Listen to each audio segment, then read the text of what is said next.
François. Et justement, pour résister à la concurrence chinoise, la clé, on le sait, c'est l'innovation. Être à la pointe pour faire la différence. Regardez, c'est le cas de Lectra, une entreprise 100% made in France, championne mondiale de son domaine. Yacine Mili avec Benjamin Poulain. Daniel Harari peut avoir le sourire. Sa petite entreprise girondine est numéro 1 mondiale des machines à découper le tissu. Une activité à première vue banale.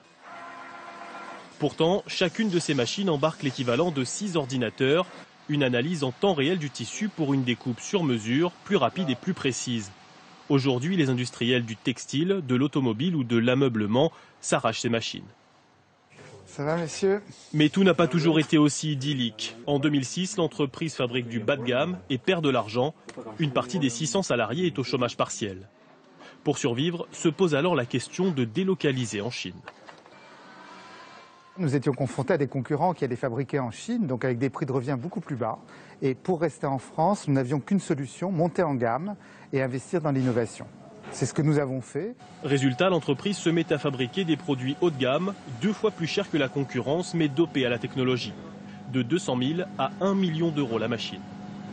Elle ne tombe jamais en panne et elle va découper des sièges automobiles pour pratiquement toutes les marques du monde. Celle-ci, elle part en Chine. Autrement dit, non seulement l'entreprise n'est plus victime de la concurrence en Chine, mais en prime, elle y a gagné des parts de marché. En tout, Daniel Harari écoule ses machines dans une centaine de pays. Mais côté salarié, la menace chinoise est encore dans tous les esprits. On s'est tous posé des questions, à savoir par qui on allait être mangé ou comment ce qu'on allait devenir, quoi, en fait. On était très inquiets. On s'est rendu compte qu'en France, on est quand même aussi performant qu'en Chine. Quand on a les moyens, dans une entreprise, on peut très bien, même mieux faire qu'en Chine. Et pour préserver les emplois en France, l'entreprise n'a qu'un credo, investir et innover. En 6 ans, plus de 120 millions d'euros ont été réinjectés dans la recherche scientifique. On est ici au sein du centre de recherche avancé. On a 220 ingénieurs sur site à Bordeaux, en mécanique, en électronique, en informatique. Et les effectifs devraient encore gonfler. D'ici à 2015, l'entreprise prévoit d'embaucher 200 salariés supplémentaires.